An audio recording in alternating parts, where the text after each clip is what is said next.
정부는 대형 산불이 발생한 강원도 일원에 재난 사태를 선포했습니다. 문재인 대통령은 또 피해 지역을 특별 재난 지역으로 지정하는 방안을 검토하라고 지시했습니다. 삼성전자의 올 1분기 영업이익이 6조 원 초반에 그치며 4년 만에 최저를 기록했습니다. 스마트폰 사업의 수익성 악화 속에서 반도체와 디스플레이 부문의 실적 부진이 겹쳤습니다. 이동통신 3사가 일반인을 대상으로 한 5G 이동통신 서비스 개통을 개시했습니다. 삼성전자의 첫 5G 스마트폰 갤럭시 S10 5G 모델이 예상 외로 높은 열기를 보였습니다.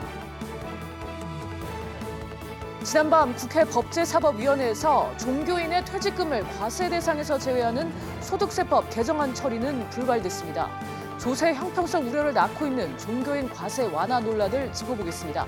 이상 오늘의 헤드라인입니다.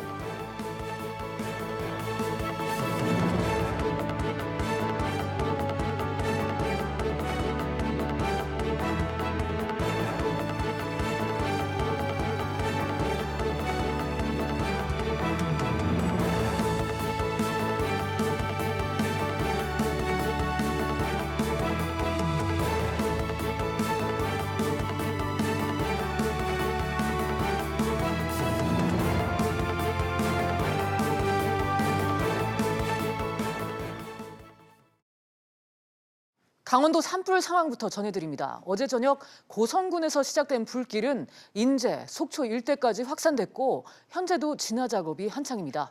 취재기자 연결하겠습니다. 장가희 기자. 네, 장가입니다. 네, 현재 불길은 어느 정도 잡혔습니까?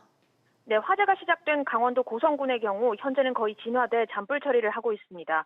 현재 속초에서도 큰 불이 잡히면서 속초시 생활체육관에 모였던 주민들은 귀가한 상태입니다. 화재 진화 인력은 아직 불길이 100% 잡히지 않은 인제와 강릉 옥계 일대로 투입이 됐습니다. 어제 저녁 7시 30분경 고성군에서 시작된 산불은 인제를 거쳐 속초와 강릉 등 강원도 해안 지역으로 빠르게 확산되면서 일대 주민들이 긴급히 대피하는 등 큰 혼란을 빚었습니다. 소방당국은 전국 헬기와 소방차를 강원도 산불 지역에 집중 배치했고 현재 진화율은 인제가 약 80%, 강릉이 70% 정도로 전해지고 있습니다. 어젯밤 강원도 화재 지역 일대 도로 역시 통제됐는데 오늘 오전에 모두 통제가 풀린 상태입니다. 네, 장 기자, 이번 산불 원인은 파악이 됐습니까? 네, 이번 화재가 시작된 장소로 추정되는 곳인 강원 고성군 한 주유소 앞에는 이 변압기가 아닌 개폐기가 있는데요. 한국전력은 개폐기에 연결된 전선에서 불꽃이 발생하며 개폐기 주변에도 불이 붙은 것으로 추정하고 있습니다. 현재 정확한 화재 원인은 국립과학수사연구원과 소방당국 등이 조사 중입니다. 지금까지 보도국에서 전해드렸습니다. 문재인 대통령이 강원도 산불에 총력 대응할 것을 당부했습니다. 해당 산불 지역을 특별 재난 지역으로 지정하는 방안을 검토하고 있습니다. 취재기자 연결합니다. 김한진 기자. 네, 김한진입니다. 네, 오전에 국가 재난 사태가 선포가 됐는데요. 단일 산불로는 역대 최대 규모라고 하던데 피해가 어느 정도입니까? 네, 강원 동해 지역 산불로 축구장 면적의 735배에 이르는 525헥타르 임야가 잿더미로 변했는데요. 건물 피해는 신고가 정식으로 접수된 건만 고성과 속초에서 125채에 달했습니다. 행정안전부는 오전 9시 국가재난사태를 선포했는데요. 문재인 대통령은 이후 오전 11시 청와대 위기관리센터를 직접 찾아 긴급회의를 열고 총력 대응을 지시했습니다.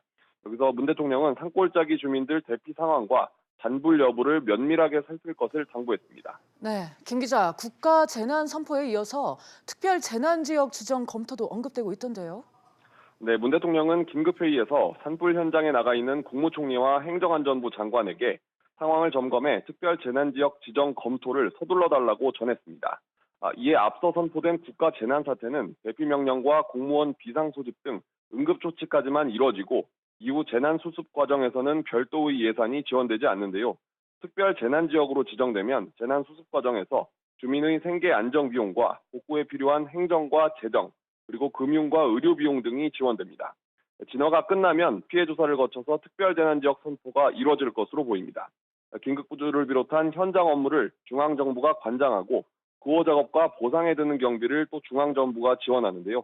해당 지역 주민들은 재산세와 취득세, 등록세 등 세금을 감면받을 수 있습니다. 또한 법인세와 부가가치세, 종합소득세의 납부 기한도 최대 9개월까지 늘리기로 했습니다. 이런 가운데 이해찬 더불어민주당 대표는 추가 경정 예산에 산불 피해 복구 예산을 반영하는 것을 추진하겠다고 밝혔습니다. 지금까지 보도국에서 전해드렸습니다. 삼성전자의 영업이익이 반토막 났습니다. 지난 2016년 3분기 이후 10분기 만에 가장 낮은 수준입니다. 권세욱 기자가 보도합니다. 삼성전자는 지난 1분기에 6조 2천억 원의 영업이익을 올렸습니다. 1년 전보다 60% 이상 떨어진 수치입니다. 역대 최대였던 지난해 3분기의 3분의 1에 불과합니다. 증권사들의 평균 예상치인 7조 1천억 원보다 더 나빴습니다. 삼성전자는 시장 충격을 줄이기 위해 지난달 26일 어닝 쇼크를 예고하기도 했습니다. 이례적인 공시에 증권사들은 예상치를 더 낮췄습니다. 시장에선 반도체 사업의 영업이익이 4조 원 내외일 것으로 추정합니다. 사상 최대였던 지난해 3분기 13조 6,500억 원보다 70%가량 급감한 수치입니다. 디스플레이 부문도 지난 2016년 1분기 이후 첫 분기 영업 손실을 기록할 것으로 전망됩니다. 2분기 상황도 녹록지 않습니다. 2분기에도 반도체가 하락이 불가피할 것 같고요. 여기에 이제 2분기에는 아이폰이 가격 인하를 상당히 많이 하고 있기 때문에 삼성전자도 갤럭시 S10을 추가적으로 판매를 위해서는 마케팅 비용이 많이 들 것 같습니다. 2분기도 감소하는 것으로. 반도체 시장의 슈퍼호황이 끝나면서 삼성전자의 실적 잔치도 끝났다는 평가가 나옵니다. SBS CNBC 권세욱입니다. 오늘부터 본격적으로 5G 서비스가 시작됐습니다. 이 통사의 가입자 유치 경쟁이 과열 양상까지 보이고 있는데요. 방송통신위원회가 단말기 지원금을 기습 상향한 SKT에 과태료 부과를 검토 중입니다. 자세한 내용 취재기자 연결해 알아보겠습니다. 최다리 기자. 네, 최나리입니다. 네, 일반 가입자에 대한 5G 개통이 개시됐는데 현장 분위기 어떻습니까? 네, SK텔레콤과 KT, LG-U+가 5G 개통 고객들을 위해 각종 이벤트와 행사를 열었습니다. 각 행사장을 직접 방문한 소비자들은 VR이나 AR 등의 기술이 활용된 영상통화나 게임 등의 서비스를 즐기며 5G 세대의 변화와 재미를 만끽했습니다. 네, 소비자들 반응은 어떤가요? 소비자들의 5세대 이동통신에 대한 반응은 대단했습니다. 각 사별 가입자 수가 LG-U+는 오후 3시 기준 15,000명, KT는 오후 2시 25분 기준 10,000명을 넘어섰습니다. SK텔레콤은 집계 중입니다. 특히 5G의 속도가 LTE보다 20배나 빠르다 보니 5G 속도를 체험해보고 싶어하는 얼리 어답터에 관심이 높았습니다. 네, 그런데 방송통신위원회가 지원금을 기습 상향한 SK텔레콤에 과태료를 부과한다고요? 네, 그렇습니다. 앞서 LG-U+가 지원금을 급히 상향하면서 가입자 유치를 위한 경쟁이 과열되는 모습인데요. 오늘 오후 SK텔레콤이 기습적으로 최소 32만 원에서 최대 54만 6천 원으로 기존보다 공시지원금을 2배 높였습니다. 하지만 이런 기습적인 지원금 상향은 단말기 유통구조 개선법 위반이라는 지적이 나오고 있고 방통위는 SK텔레콤에 대해 과태료를 부과할 예정입니다. 지금까지 보도국에서 전해드렸습니다. 국민연금 보험료를 나중에 내겠다고 신청하는 사람들이 늘고 있습니다. 실직이나 건강 악화 등이 이유인데요. 자세한 내용은 취재기자 연결해 알아봅니다. 강산 기자, 국민연금 추후 납부 신청자 얼마나 늘었습니까? 네, 국민연금공단은 지난해 추후 납부 신청자가 12만 3천여 명에 달한다고 밝혔습니다.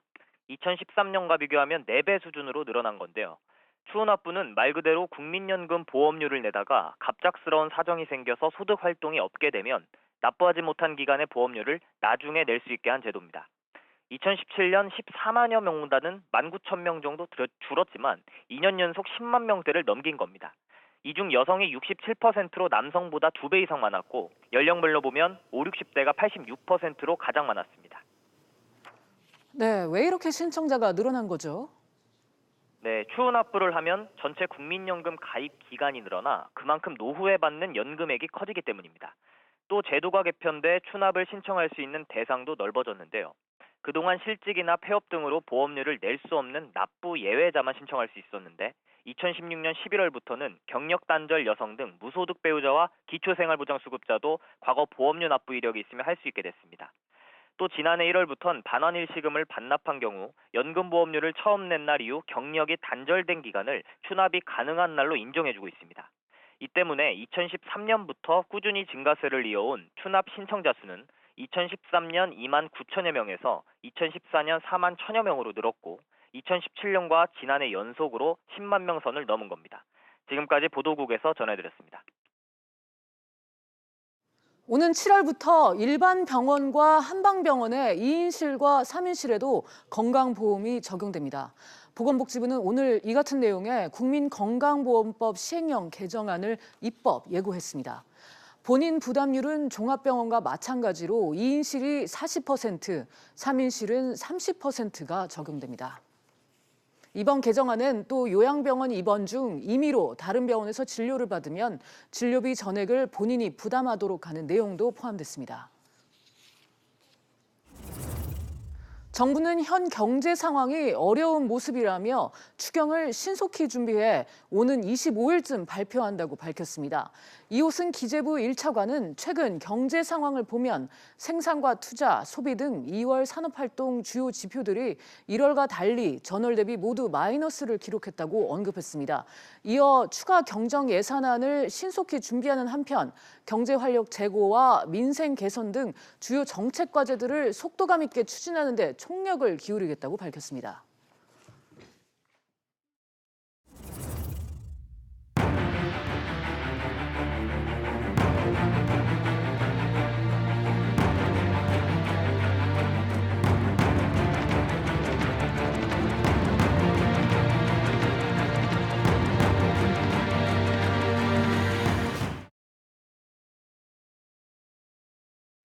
네, 주요 이슈를 체크해보는 시간입니다. 오늘은 최진봉 성공회대 교수 그리고 최단비 변호사 두 분과 함께 얘기 나눠보도록 하겠습니다. 어서 오세요. 안녕하세요. 네, 그럼 오늘 첫 번째 이슈부터 보겠습니다.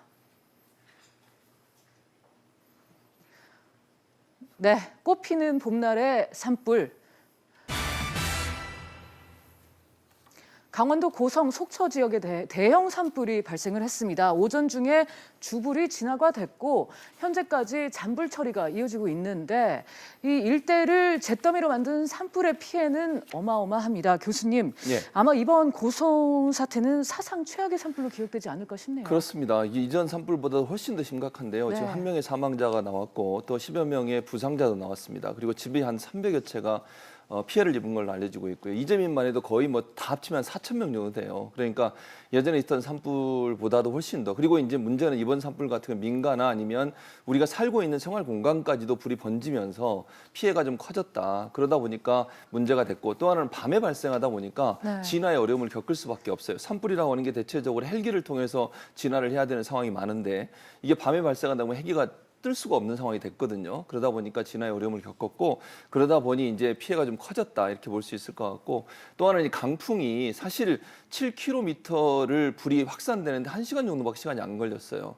태풍급 강풍이 불면서 불의 확산 속도가 커져서 결국 진압하는 데 어려움을 겪었지 않았나 이런 생각이 듭니다. 네, 상황인 만큼 편의점 업계 그리고 유통업계 등에서 지금 피해 지원을 위한 이제 온정 행렬이 이어지는 것 같습니다. 그렇습니다. 지금은 이제 SPC 회사 같은 경우도 빵이나 여러 가지들을 지원하고 있고요. 그다음에 이마트 계열에 있는 회사들도 지원을 하고 있는 상황이고, 네. 그다음에 편의점 업계들도 뭐 생수, 라면 이런 이제 생필품 또 당장 먹을 게 없잖아요. 이런 부분들을 지원하고 있고요. 그것뿐만 아니라 이제 단체들에서도요. 뭐 자유총연맹이라든지 아니면 재난구호 단체들은 성금을 모금하기도 하고 직접 가서 식사를 만들어 대접하기도 하고 이런 일들이 계속되고 있어서 온정의 손길은 계속되고 있는 것 같아요. 뭐 이런 부분들을 통해서 그나마 우리 국민들이 정말 어려움을 당했을 때 이웃 주민을 도우려고 하는 마음들이 크다는 부분을 볼 수 있어서 뭐 어려운 가운데서도 따뜻함을 볼 수 있는 그런 기회가 되지 않았나는 생각이 듭니다. 네, 변호사님, 그런데 아직 정확한 화재 원인은 아직 밝혀지지 않았죠? 네, 맞습니다. 당초에는 화재 원인이 이 변압기의 폭발이다라고 이제 처음에 나왔었는데 한전이 조사를 해본 결과 이 변압기, 그 전신주에는 변압기가 없었습니다. 다만 그 전신주에는 개폐기가 있었는데요. 이 개폐기는 폭발의 가능성이 낮은 것이고 여전히 멀쩡한 것으로 봐서 개폐기 문제는 아닌 것으로 보여요. 현재 아직까지 정확한 원인은 나오지 않았지만 한전에 따르면 그 개폐기에 연결되어 있는 전선에서 폭발이 일어났거나 혹은 고압 전선의 이물질로 인해서 화재가 발생했을 것으로 추정은 하고 있습니다. 네, 교수님, 지난해에도 이 지역에서 대형 산불이 있었는데 예. 이 산불 피해에 대해서 지금 책임 공방이 여전하다고요. 왜냐면요, 산불을 누가 냈는지 어떻게 발생했는지 하는 부분을 찾아내기가 상당히 어려워요. 그렇군요. 그러다 보니까 아직까지도 원인에 대해서 정확한 판단이 안 서고 있는 네. 거죠. 지금 차단비 변호사 말씀하셨듯이 이번 산불 같은 경우도 원인이 원인이 제대로 발견이 안 되고 있어서 책임 소재를 누구한테 물을 거냐 하는 부분에 논란이 많거든요. 그러니까 산불 같은 경우에는 정말 일반 집에서 만약에 불이 나게 되면 여러 가지 과학적인 방법을 통해서 어떤 원인 때문에 불이 발생했는지 하는 부분들을 좀 찾아내는 게 쉬운데 산불 같은 경우 워낙 넓은 지역에서 발생하기도 하고 그다음에 초기에 발견하기가 어렵기 때문에 어떤 원인으로 발생했는지가 발견하기 어려운 상황이 있습니다. 그래서 작년 산불 같은 경우도 산불은 발생했고 피해자는 있는데 실제 그러면 누가 이 산불을 냈으며 어떤 경위로 산불이 발생했는지 하는 부분들에 대해서 논란이 많죠. 그러다 보니까 이 보상도 늦어지고 제대로 된 피해 보상도 받지 못하는 어려움이 있는데 그러다 보니까 작년 산불이 아직까지도 누가 산불을 원인인지 하는 부분에 대한 올바른 판단이 내려지지 않아서 아직까지도 논란이 되고 있는 상황이어서 이번 산불 같은 경우도 그러면 물론 특별 재난 지역이 선포가 되면서 보상은 받을 수 있겠지만 나중에 구상권을 청구한다든지 아니면 피해 보상에 대한 책임을 누구한테 물을 거냐 하는 부분에 있어 논란이 될 수 있는 부분이 있어서 이게 산불 같은 경우에 이걸 찾기가 참 어려운 부분, 이런 부분들이 결국은 오랫동안 산불에 대한 책임 소재를 다투는 그런 요인이 되지 않나 하는 생각이 듭니다. 그렇군요.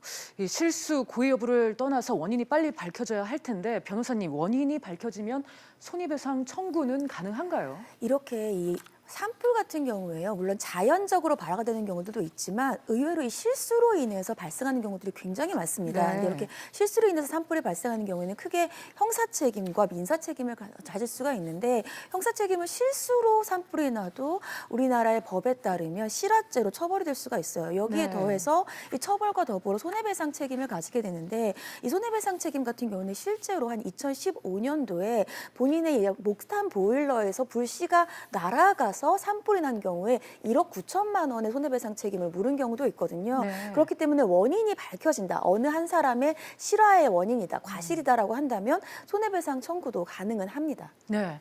그러면 반대로 이제 원인이 모호하거나 밝혀지지 않는다면 결국 손해보험 상품 등에 기댈 수밖에 없는데 교수님, 예. 이게 산불로 인해서 살림이 불에 탄 피해라면은 보상이 쉽지 않다고요? 그렇습니다. 지금 말씀하신 것처럼 참 손해보험에 가입했다 하더라도 산불로 인해서 산림이나 임야가 만약에 타게 되면 거기에 대한 보상은 어려운 것으로 알려지고 있어요. 네. 그래서 만약에 이제 특별히 임산물 재해보험이라는 게 있는데요. 이 임산물 재해보험에 가입한 경우에 한해서만 예를 들어서 이런 거 있잖아요. 밤나무 농장이나 감나무 농장이나 이런 생산품을 만들어낼 수 있는 농장을 운영했는데 그게 탔을 경우에는 임산물 재해보험이라는 보험에 가입이 돼 있어야 돼요. 그냥 단순히 뭐 화재보험에 가입돼 있어가지고는 피해 보상이 안 되고요. 또 하나 이제 다만 그 자동차나 건물이나 인명 피해가 나면 그 부분에 대해서는 화재보험으로도 보상이 가능하기 때문에 이번에도 만약에 민가에 산불이 번져서 그게 자동차나 건물이나 인명 피해로 발생했을 경우에는 그 경우에는 피해 보상이 가능한데 아까 말씀드린 산림이나 임야 같은 경우에는 보상이 좀 어려울 수 있다는 그런 문제가 있고요. 다만 이제 최근에 그 동해시 같은 경우에 이번에 피해 대상에 동해시도 들어있는데 동해시 같은 경우에는 시가 시민안전보험이라는 걸 가입해놨어요. 그러니까 시민안전보험이라는 경우 하는 게 산불 피해로 인해서 인적 피해를 당했을 경우에는 보상이 될 수 있도록 만드는 보험이거든요. 그래서 동해 시민이라면 누구나 만약에 이번 피해로 인적 피해를 당했을 경우에는 이 시민안전보험에서 보장을 받을 수 있기 때문에 그 부분도 신청하시면 보장 가능하다고 볼 수 있습니다. 네, 지금 정부는 피해 정도가 집계되는 것에 따라서 특별 재난 지역 선포도 검토하겠다는 입장인데 변호사님, 선포 기준은 뭔가요? 이 특별재난지역의 선포 기준은 재난법에서 정하고 있습니다. 이 재난법에 따르면 자연재난이 얼마나 피해가 있는지 먼저 조사를 합니다. 이 조사한 과정에 나중에 조사해서 한정을 해봤더니 이 지자체가 일정한 설정한 국고 지원 가능액이 있어요. 이 국고 지원 가능액보다 2.5배를 초과하는 손해가 있었다거나 아니면 사회재난에 대해서 이제 지자체가 하기에는 행정적으로 또는 재정적으로 수습 능력이 좀 떨어지는 경우 이럴 때에는 지자체가 다 보상을 해줄 수가 없기 때문에 국가가 나서는 것이죠. 이것을 이제 특별재난 지역에 선포하는 기준이고요. 이럴 경우에는 국가가 지자체와 함께 보상 같은 것들을 하게 됩니다. 아, 그러니까 선포가 되면 국고 지원이 가능하다 이런 말씀인 그렇죠. 거죠? 이제 크게 한 세 가지의 지원으로 볼 수 있는데 먼저 이 지역을 재난을 수습을 해야 될 거 아닙니까? 그렇기 때문에 국가가 지자체와 함께 그 피해 시설을 복구를 하고 수습을 합니다. 두 번째로는 해당 지역에 피해 주민들이 있기 때문에 이 피해 주민들에 대한 생계 안전 지원 등의 여러 가지 비용을 지원하고요. 마지막에는 해당 지역의 주민들에 대한 소득세 등의 세금 감면 혜택도 주어집니다. 네, 이 4월 한 달 날씨를 보니까 건조 경보에다가 강풍주의보도 자주 발령이 될 것 같은데 교수님 아무래도 4월 한 달은 유독 더 주의를 해야 될 것 같네요. 그렇습니다. 이게 왜냐하면 지리적으로 봐서 강원도 지역이 그 바람이 많이 부는 지역이에요. 그러다 보니까 또 산림도 많잖아요, 그 지역이. 그러다 보니 산불을 날 수 있는 그런 가능성이 높기 때문에 지금 말씀하신 것처럼 4월 한 달 동안 건조주의보 계속 나죠. 특히 청명하고 한식 사이가 가장 산불이 많이 발생하는 그런 기간인 것으로 알려지고 있는데 더 조심하셔야 됩니다. 특히 이제 요즘 보면 이렇게 그 행락객이라고 하시죠. 산에 가시는 분 등산 많이 하고 산에 가시는데 거기 가서 뭐 요리를 해서 드신다거나 아니면 무슨 화기를 가져가는 경우는 금지해야 된다고 생각이 들고요. 특히 담배꽁초 같은 거 꼭 버리시면 안 되는 거 명심해서 꼭 하셔야 되고, 그러니까 우리 국민 모두가 조심하셔야 돼요. 한 사람의 작은 어떤 실화가 결국 저렇게 많은 피해를 불러오는 것이 산불의 특징이거든요. 그래서 국민 한 사람 한 사람 산불에 대한 어떤 경각심을 가지고서 불조심을 해야 되는 그런 상황이라는 생각이 듭니다. 네, 이 산을 찾는 모든 분들 산불 예방에 주의를 기울여야 할 것 같습니다. 그럼 다음 이슈로 넘어가 보겠습니다. 종교인 과세, 특혜인가 아닌가? 종교인 퇴직금 과세 완화를 두고 과세 논란이 또 불거졌습니다. 일단 법사위 통과가 불발이 됐는데요. 관련해서 내용 자세히 짚어보도록 하겠습니다. 변호사님, 이게 이제 쉽게 얘기하면은 종교인의 퇴직금에 대해서 세금을 깎아준다 이런 얘기였던 네, 거죠? 맞습니다. 그렇게 보시면 좀 쉬울 것 네. 같은데요. 보통은 우리가 퇴직금에 대해서 과세를 하면 그 퇴직금이 적립된 총 기간에 대해서 과세를 하게 됩니다. 근데 종교에 대해서는 과세를 하기로 한 것이 2018년 1월 1일이기 때문에 2018년 1월 1일 이후에 대한 퇴직금에 대해서만 과세를 하도록 하는 것이죠. 그래서 총 과세 기간을 줄여줌으로 인해서 종교인들에 대한 퇴직금은 결국 깎아주는, 그래서 종교인에 대한 특혜가 아니냐 이러한 논란이 나오고 있는 겁니다. 그렇군요. 교수님, 예. 일부 종교계에서는 이 종교인 과세가 지난해 초에 시작이 됐고 이전에 정리된 퇴직금에 대해서 세금을 매기는 게 부당하다 이런 주장을 펼치고 있는데 이를 감안해도 특혜적 요소는 분명히 있는 것 같아요. 당연히 있을 수밖에 없죠. 사실은 네. 그러니까 종교인들에게 그 과세를 하는 게 50년 만에 그게 통과가 됐어요. 잘 아시는 것처럼 국회라는 정치권들이 종교인들 눈치를 보다 보니까 50년 동안 과세를 못 하고 있었거든요. 예. 근데 50년 만에 과세를 할 수 있도록 만들어 놓은 법의 취지 자체가 어긋나는 거 아니겠습니까? 그러면 작년도에 받았던 거, 2018년도에 받았던 거 말고 나머지 것은 오랫동안 퇴직금 같은 경우에는 뭐 몇십 년 동안, 특히 종교인들 같은 경우는 뭐 75세까지도 일을 하시잖아요. 그런 분들이 퇴직금 받을 때 그게 1년치 퇴직금을 받는 게 아니잖아요. 아주 오랫동안 일하시면서 받았던 퇴직금을 받는 건데 뭐 법이 2018년도에 시작됐으니까 그때 것만 해라 이렇게 얘기해버리면 네. 원래 과세를 하겠다고 하는 원래 목적과는 떨어지는 거 아니겠습니까? 그러네요. 네. 국민들은 뭐 정말 투명 지갑이라 할 만큼 직장인들 같은 경우에는 과세를 다 해야 되는 상황이고 뭐 빠져나갈 수 없는 상황인데 종교인들 같은 경우에 이런 특혜를 받는다고 하면 과연 종교인 과세라고 하는 원래 목적, 그 목적을 달성하는데 이게 맞는 것인가 하는 부분에서 국민적 의문이 들 수밖에 없어서 이런 태도를 보이는 것은 저는 바람직하지 않다고 보고요. 특히 정치인들이 선거철만 되면 특정 단체나 종교에 대해서 눈치를 보는 경향들이 많은데 이번에도 그런 게 아닌가 하는 의문을 살 수밖에 없습니다. 이런 부분들은 정치인들이 적극적으로 나서서 종교인 과세의 원래 목적을 달성할 수 있도록 예전의 퇴직금 전체에 대해서 그리고 이제 전체 퇴직금에 대해서 세금을 물리는 쪽으로 가는 것이 맞다고 생각합니다. 네, 문제는 또 있습니다. 과세 완화가 돼도 모든 종교인이 혜택을 받는 게 아니란 건데 변호사님, 이 때문에 지금 종교계 내부에서도 비판이 일고 있다면서요? 맞습니다. 이 종교계 내부에서도 이 종교인의 과세를 완화하는 것이 일부, 아주 극히 일부의 종교인만 혜택을 본다는 것이에요. 예를 들자고 한다면 대한불교 조계 중에 국회 기획재정위원회에다가 공문을 보냈는데 그 내용을 보면 일단 승려 같은 경우에는 퇴직의 개념이 없다는 것입니다. 그리고 설사 퇴직을 한다 하더라도 일부 전별금을 받는 사람들이 있는데 이 경우에도 다 세금을 내고 있었다는 것이죠.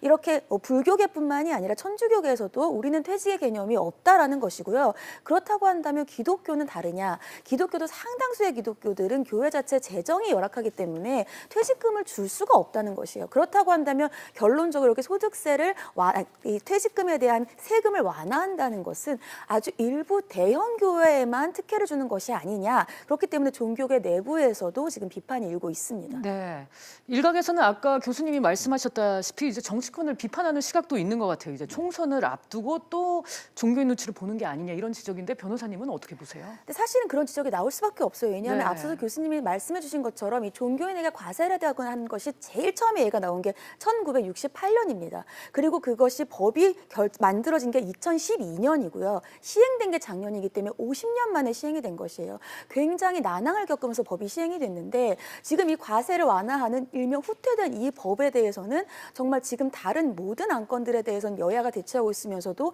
여야가 합의해서 지금 일괄적으로 지금 물론 오늘은 통과하진 못했습니다만 의결을 하려고 하는 모양새를 보이고 있지 않습니까? 그렇죠. 그렇기 때문에 국민들이 여기에 대해서 그럼 일반 납세자는 형평성이 매우 떨어진다라고 하는 네. 것이고 리얼미터의 조사를 봐도 지금 이러한 퇴직금, 종교인 퇴직금에 대해서 과세를 해야 된다라는 입장이 거의 지금 65.8%라고 나와 있어요. 그렇기 때문에 일반인들 같은 경우에는 과연 과세의 형평성에 이렇게 법을 개정하면서까지도 예외를 둬야 될 이유가 있느냐 이러한 지적이 나오고 있습니다. 네, 교수님도 이에 대해서 어떻게 생각하는지 저도 말씀. 동의해요. 그러니까 네. 지금 말씀하셨죠. 종교인 과세에서 이렇게 반대하는 분들은 모르겠어요. 저는 개인적으로 기독교 중에도 대형 교회라고 저는 보거든요. 네. 전별금을 그렇게 많이 줄 수 있는 교회가 많지 않아요. 그렇겠네요. 그러니까 전체 교회 중에 정말 대형 교회라고 얘기하는 교회들만 전별금을 몇 억씩 막 수십억씩 주는 거 아니겠습니까? 네. 그러면 그렇게 받았다고 하면 당연히 세금 내야 되는 거죠. 그런데 지금 국회의원들의 일부 국회의원들이나 아니면 뭐 일부 단체에서 그런 것들에 세금을 물지 말라고 얘기하면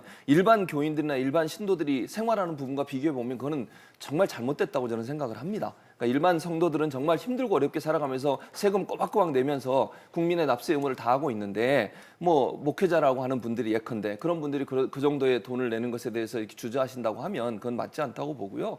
아까도 말씀드렸지만 종교인 과세라고 하는 것이 국민의 조세의 형평에 대해서 모든 사람은 법 앞에 동등하고 모든 국민은 동등한 대우를 받아야 된다는 거 아니겠습니까? 그런 부분들을 종교가 가장 앞장서서 해야 한다고 저는 생각해요. 네. 종교인이라고 하면 그런 부분에서 좀 공평한 어떤 대우를 받을 수 있도록 하는 정책을 하는 것이 맞다 이렇게 생각합니다. 잘 알겠습니다. 네, 그러면은 이번에는 마지막 이슈로 넘어가 보도록 하겠습니다. 5G 스마트폰 본격 개시. 오늘 오전 5세대 이동통신 5G 스마트폰이 본격적인 서비스를 개시했습니다. 먼저 변호사님, 예상 외로 예약 열기가 뜨거운데 이 5G 스마트폰 개인적으로는 어떻게 기대하고 계세요? 사실은 영상 미디어를 이렇게 스마트폰으로 보는 사람들은 굉장히 큰 기대를 하고 있죠. 왜냐하면 5G 같은 경우에는 알려진 바로는 LTE보다 속도가 거의 20배에 달한다고 하고요. 단순히 속도가 빨라서 끊어짐 없이 영상을 본다라기보다는 많은 사람들이 기대하는 것이 그 실감형 미디어라고 볼 수 있어요. 특히 남성분들 같은 경우에는 가상 공간에서 뭐 야구 경기도 볼 수 있다든지 아니면은 우리가 보통 TV에서 보는 뭐 오디션 프로그램이라든지 아니면 제작하는 영화나 드라마 같은 것들을 더 실감나게 볼 수 있다는 거 아니겠습니까? 그렇기 때문에 이러한 영상 미디어들을 스마트폰으로 소비하는 많은 소비자들이 상당한 기대감을 갖고 있는 게 사실입니다. 네, 교수님 이런 예. 분위기 속에서 이 통사별로 지금 지원금 경쟁에도 불붙은 것 같아요. 그러니까요. 지금 현재 사실은 더 많은 이제 전화기를 판매하기 위해서 그런 거 아니겠습니까? 이 네. 통사들 같은 경우는 LG U+가 사실 사전 예약 판매할 때 지원금을 공식 판매와 함께 이틀 만에 올렸고요. 그러다 보니까 결국 다른 뭐 SK텔레콤도 지원금을 올리는 그런 쪽으로 가고 있는데 이게 지금 단통법 위반이라고 지금 소지가 있다고 얘기가 되고 있고 방통위에서 지금 벌금을 물리겠다고 얘기를 하고 있는 상황 아니겠습니까? 뭐 이렇게 반통법이라고 하는 게 이거 아니겠어요? 사실은 원래 전화기의 가격보다 또는 통신사들이 자기들이 이익 보는 가격에 소비자에게 돌려줘야 될 돈을 이런 방법으로 불법적으로 돌려주기 때문에 문제가 되는 것이니까 이걸 정말 투명하고 공정하게 해서 단말기를 가격을 좀 내리자 하는 게 단통법의 중요한 어떤 요지인데 그걸 무력화시키는 방법이라고 볼 수 있다고 봐요. 그러니까 왜 그러면 이렇게 비싼 가격에 우리가 전화기를 사야 되고 통신 요금 왜 내려가지 않느냐 하는 부분에서 근본적인 질문이 생기지 않겠습니까?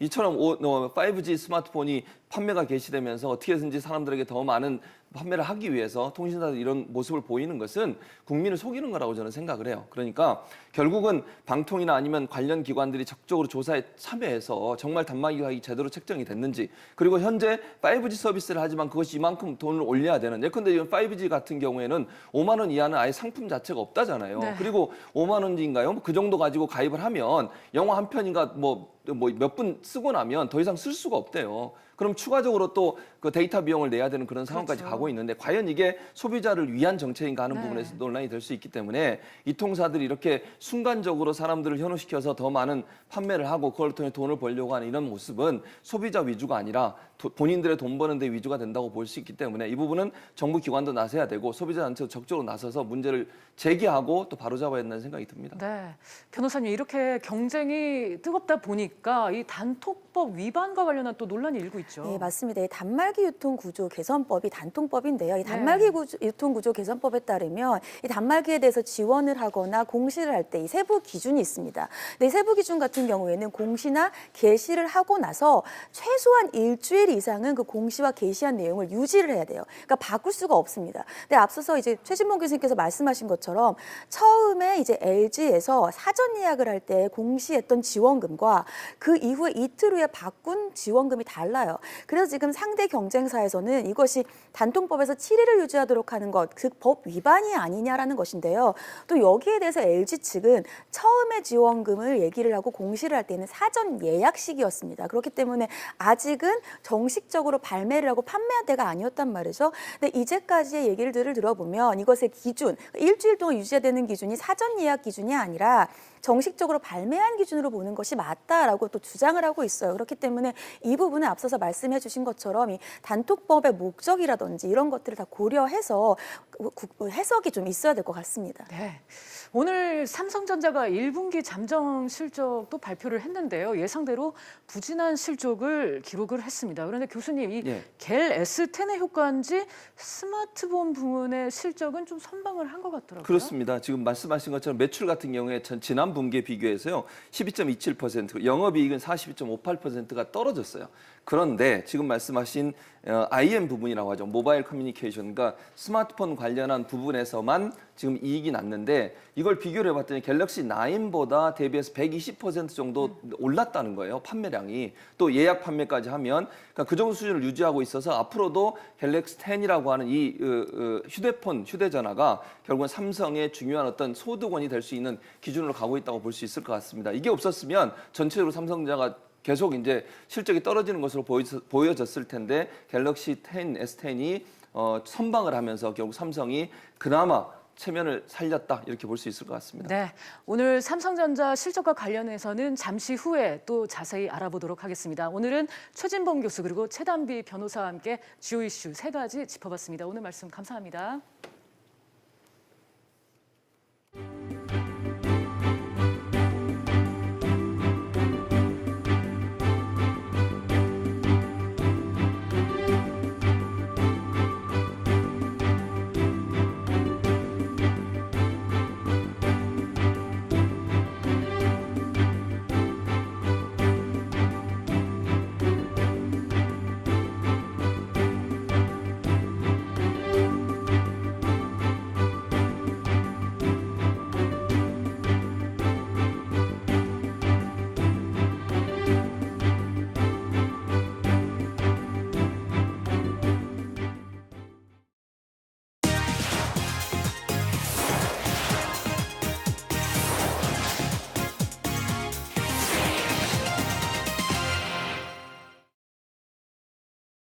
한 주간 뉴스의 중심에 있던 재계 인사들을 분석해보는 BGN 후 시간입니다. 김현우 기자가 나와 있습니다.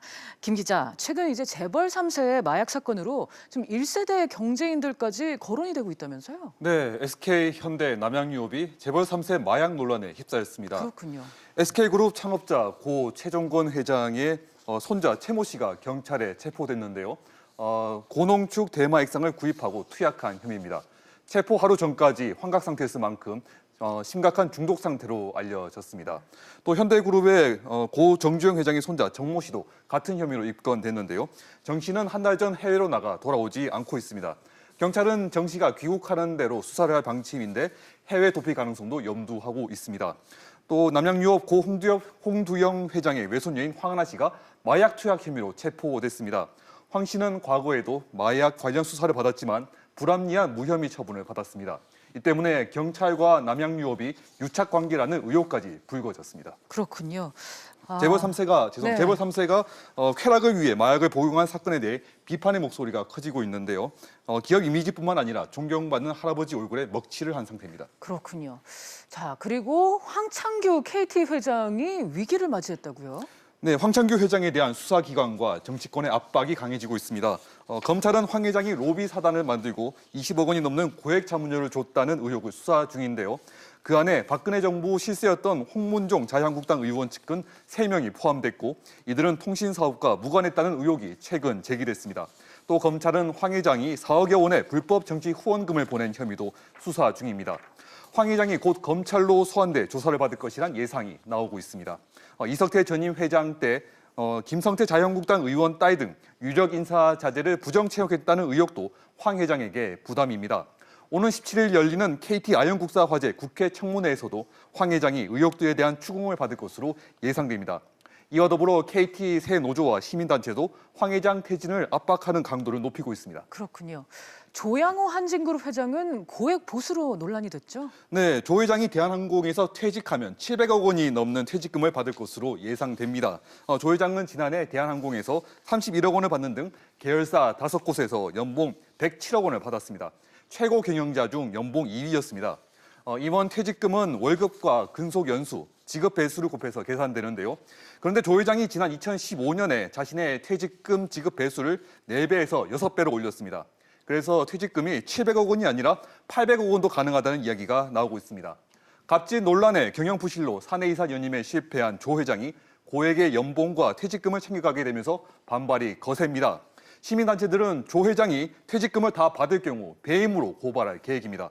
또 조 회장 같은 경우가 재발하지 않도록 견제 장치를 만들어야 한다는 요구가 나오고 있습니다. 네. 한편 지난해 410억 원을 퇴직금으로 받은 이웅열 전 코오롱그룹 회장은 인보사 판매 중지로 논란에 휩싸였어요. 네, 골관절염 치료제 인보사는 이웅열 전 회장이 자신의 자식이라고 할 만큼 소중하게 여겼던 제품인데요. 그런데 인보사가 판매 중지되고 코오롱 생명과학의 해명도 부족해 개발을 주도했던 이 전 회장의 책임론이 불거졌습니다.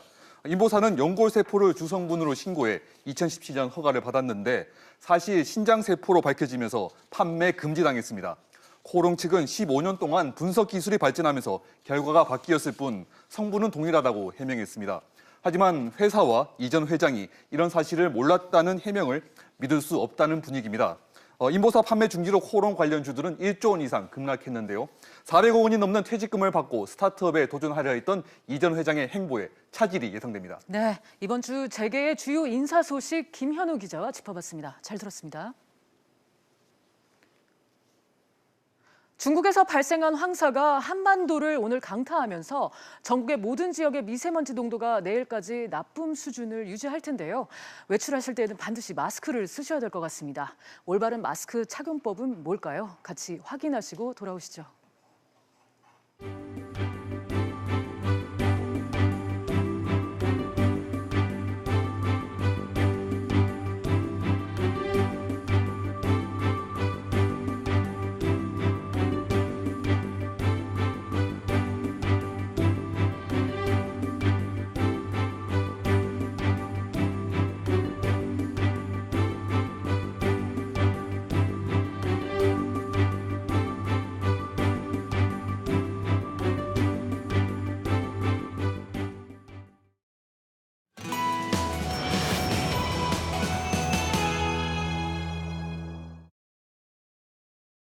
삼성전자가 1분기 잠정 실적을 발표했습니다. 결과적으로는 삼성전자의 고백대로 어닝 쇼크였는데 관련해서 두 분의 전문가와 짚어보겠습니다. 이주환 하나금융경영연구소 연구위원 그리고 오대원 경기대 글로벌 비즈니스학과 교수 나오셨습니다. 두 분 어서 오세요. 네, 반갑습니다. 네, 먼저 위원님, 이번 어닝 쇼크는 이미 예견된 일이었다고 봐야겠죠? 지금 반도체 부분이 삼성전자 전체 이익에서 반 이상을 차지하고 있었거든요, 최근까지. 네. 근데 지난해 4분기부터 이제 고정거래 가격이 급락을 하기 시작을 했어요. 그래서 반도체 부분의 실적이 악화되기 시작했는데 그 가격 하락이 시작된 초입에 이미 4분기 실적 발표했을 때 3분기에 17조 원이었던 영업이익이 10조 원대로 굉장히 많이 빠졌습니다. 네. 그런데 그때 가격 하락이 시작된 막 초입이었기 때문에 당연히 1분기에는 더 가격 하락이 진행될 거라고 누구나 알고 있었고 그렇기 때문에 1분기 실적이 훨씬 더 안 좋아질 건 알고 있었는데 지금 사실 거기에 1분기에는 디스플레이까지도 좀 안 좋아진 상황들이 있어서 패널 가격 하락이라든지 수요가 좀 안 좋아진 것들이 있었죠. 그래서 두 가지가 한꺼번에 겹치면서 네. 예상보다도 더 안 좋은 실적을 발표하게 됐던 것 같습니다. 그렇군요. 그렇게 해서 삼성전자가 이례적으로 실적 완화 예고를 하고 그에 따라 증권사에서도 기대치를 낮췄는데 그래서인지 오늘 주식시장은 좀 담담한 모습이었던 것 같아요. 주식을 보면은 사실은 이미 작년 12월에 가장 저점을 형성했고요. 그때 네. 거의 39,000원대까지 떨어졌었는데 사실 주식이라는 거는 어떻게 보면 약간 심리적인 것들이 있기 때문에 지금 그동안 삼성전자 투자자들이 궁금했던 거는 바닥이 어디일 것이냐, 어디까지 네. 내려갈 것이냐 하고 과연 언제쯤에 그 시점이 도래할 것이냐라는 의구심 때문에 이제 사실은 공격적인 투자를 하지 못했었는데 이제 그 바닥이 1분기 실적을 통해서 어느 정도 윤곽이 드러난 것 같고요. 그다음에 바닥이 1분기 아니면 2분기라는 것이 거의 확실하기 때문에 이제는 PER로 보든지 PBR로 보든지 삼성전자 주가가 충분히 구매하기에 매력적인 구간에 진입했다고 판단이 되고 있는 것 같습니다. 아, 그렇군요. 교수님, 역시 이 글로벌 반도체 업황 부진이 결정적인 요인이었다고 보시고 계시죠? 예, 그렇습니다. 특히 두 가지로 볼 수 있는데 중국 요인과 또 이 시장 요인으로 볼 수 있죠. 중국이 반도체 글규로해서 공급이 굉장히 과잉이 된 상태에서 네. 미중 무역 분쟁이 이어지면서 이 미중 무역 분쟁으로 인해 가지고 시장에 이제 수요가 줄어든 거, 이것도 문제가 있었고요.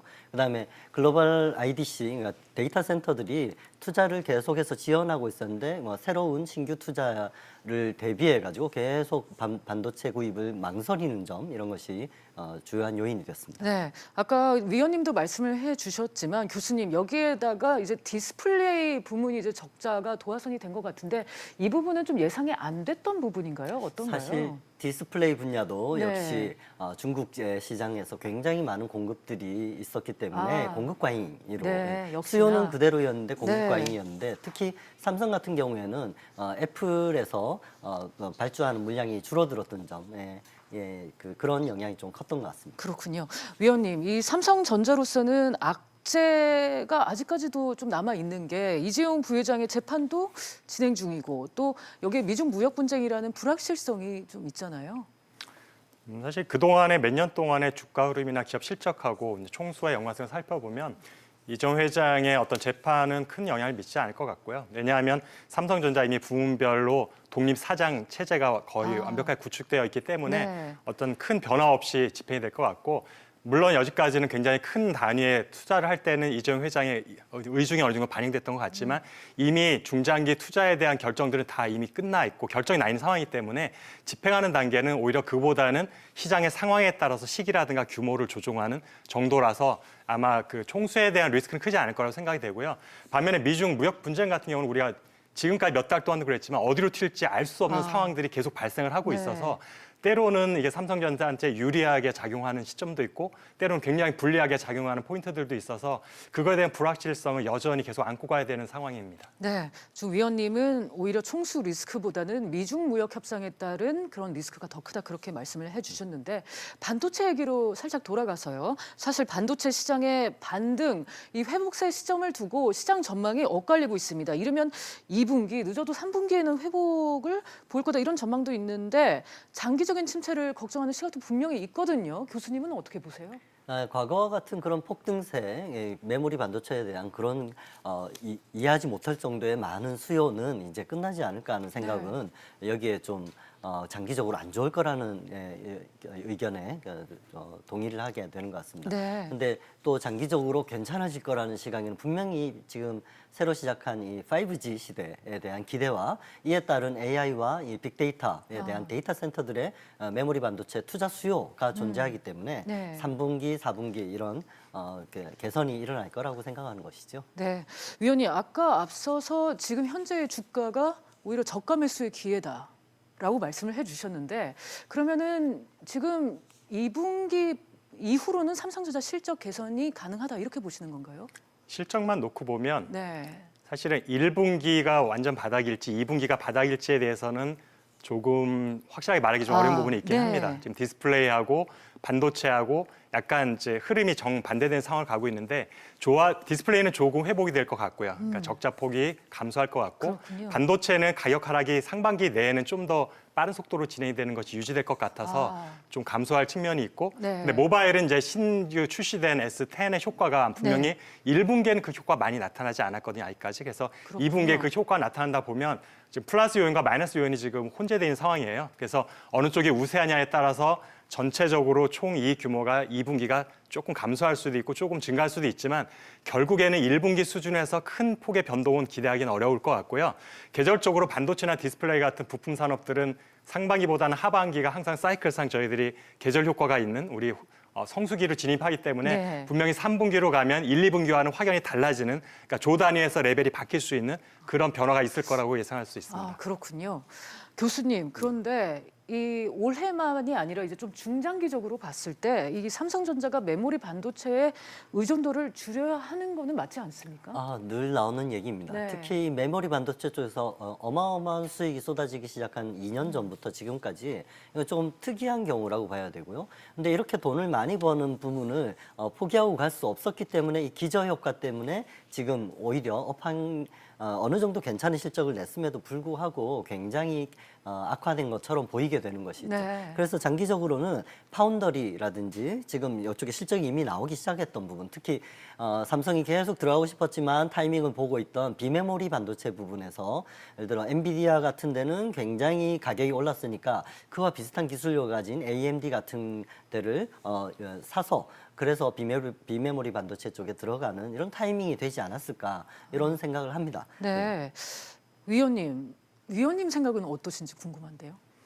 저 사실은 타 방송에도 비슷한 질문에 사실 교수님하고 비슷한 말씀을 드린 적이 있는데 지금 하이닉스의 용인 쪽에 한 클러스터에 120조 원 정도 5년 동안, 그다음에 삼성전자도 그 정도나 그 이상의 투자를 향후 4, 5년 동안, 5, 6년 동안 할 텐데요. 네. 근데 그 플랜을 뜯어보면 대부분 다 메모리 공장을 짓겠다는 얘기밖에 없어요. 물론 그 하이테크, 하이엔드 프리미엄 제품을 위한 공장 증설이라는 단서가 붙긴 하지만 네. 결국에는 디램 아니면 낸드 공장을 짓겠다는 얘기거든요. 그래서 결국에는 공급 과잉 쪽으로 갈 수밖에 없는 흐름을 타고 있는 메모리 공장을 자꾸 짓는 것보다는 그쪽에 투자 금액 일부를 저희들이 아껴놓았다가 네. 방금 말씀하신 비메모리를 지금 자발적으로 그러니까 개별의 능력으로 따라서 따라잡기는 이미 어느 정도 늦었다고 생각이 되기 때문에 네. 어느 정도 자금력으로 커버할 수 있는 규모의 비메모리 업체, 큰 업체 중 하나를 물색해서 인수함으로써 바로 뛰어드는 것이 오히려 더 효과적인 투자가 아닐까 생각이 됩니다.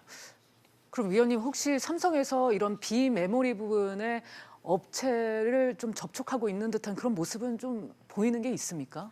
그런 부분은 사실은 소문이 나는 순간 딜이 깨지는 경우가 많아서 네, 그렇겠죠. 이전에도 샌디스크를 인수하려고 했다가 안 됐던 네. 게 있고요. 그래서 사실은 그런 것들이 있다 하도 외부에는 결코 공포를 하지 않을 거고 어느 정도 딜이 확정이 되어서 사인만 하면 되는 순간이 돼야지 어느 정도 언론에 약간씩 조금씩 흘러나올 거라고 생각이 되고 있습니다. 그렇겠군요. 네, 하나 지금 그나마 다행인 거는 스마트폰 사업 부분이 이 게레스 10의 효과가 이제 앞으로 또 더 커지지 않을까 하는 것인데 교수님 어떻게 보세요? 예, 지금 IEM 그러니까 IT 쪽하고 모바일 쪽에서 개선된 효과들이 나타나는 게 참 이게 다행스러운 것이죠. 중국 시장에서 굉장히 많은 시장 손실을 했었는데 다른 아시아의 신흥국 시장을 노리고 있는 삼성으로선 갤럭시 S10의 승부가 굉장히 관건이 될 것 같습니다. 네, 위원님 오늘은 또 삼성전자가 이 5G용으로도 또 내놨잖아요. 어떻게 전망하십니까? 지금 초반에 지금 예약 상황이라든가 초반 판매로 보면은 지금 분명히 S9보다 S10이 더 물량이 더 많이 나오고 있다고 네. 지금 저희 대부분 시장에서 집계되고 있고요. 거기다 이제 5G 모델이 지금 동시에 같이 병에서 나오고 있기 때문에 저희들이 엊그제도 그 개통식 하면서 여러 가지 언론에 많은 이슈들이 되긴 했었는데 물론 근데 제 모바일 쪽에서 5G 수요가 초기에 그렇게 많이 늘 거라고 생각이 되지는 않아요. 그렇지만 분명히 4G 모델 단독으로 있을 때보다는 플러스 요인이 분명히 될 것 같고 네. 지금 모바일 부분은 유일하게 디스플레이하고 반도체가 악화되는 가운데서도 선방을 하고 있는 업종이 그 섹터인데 이 부분은 사실은 5G 효과로 인해서 듀얼의 지금 제품이 출시되기 때문에 2분기, 3분기로 가면서 그 효과가 조금씩 더 나올 거로 예상이 되고 있어서 분명히 포지티브한 방향이라고 보고 있습니다. 네, 예, 스마트폰 외에 또 새로운 신성장 동력을 삼성전자가 확보할 수 있을지 또 계속해서 지켜봐야 될 것 같습니다. 두 분 말씀은 여기까지 듣겠습니다. 감사합니다. 네.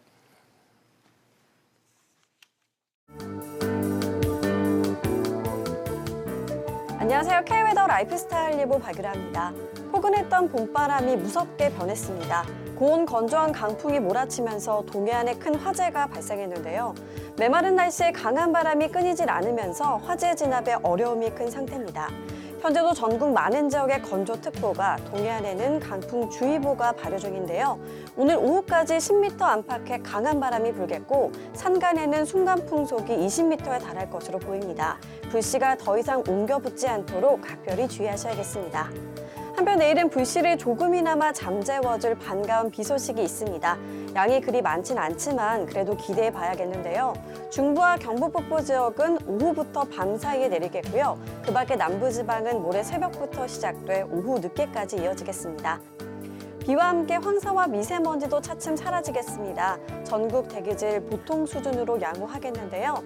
다만 남부지방은 오전에 나쁨 단계의 농도를 보여서 이 호흡기 건강에 각별히 유의하셔야겠습니다. 중부지방 예년보다 낮은 기온을 보이겠고요. 일교차가 크겠습니다. 아침 기온 서울 5도로 시작해 낮에는 14도까지 오르겠습니다. 동해안 아침에는 쌀쌀하지만 낮에는 포근하겠습니다. 낮 기온 강릉과 울진 14도가 되겠습니다. 남부지방 일교차가 매우 크겠습니다. 무려 18도 가까이 차이가 나는 곳이 있겠는데요. 환절기 건강에 주의하셔야겠습니다. 다음 주 예년 이맘때 수준의 봄 날씨가 이어지겠고요. 화요일에는 제주도에 비가 시작돼 수요일에는 남부지방으로도 비가 내릴 것으로 전망됩니다. 기상정보였습니다. 비즈플러스 오늘은 여기까지입니다. 다음 뉴스는 7시 뉴스 프리즘으로 이어집니다.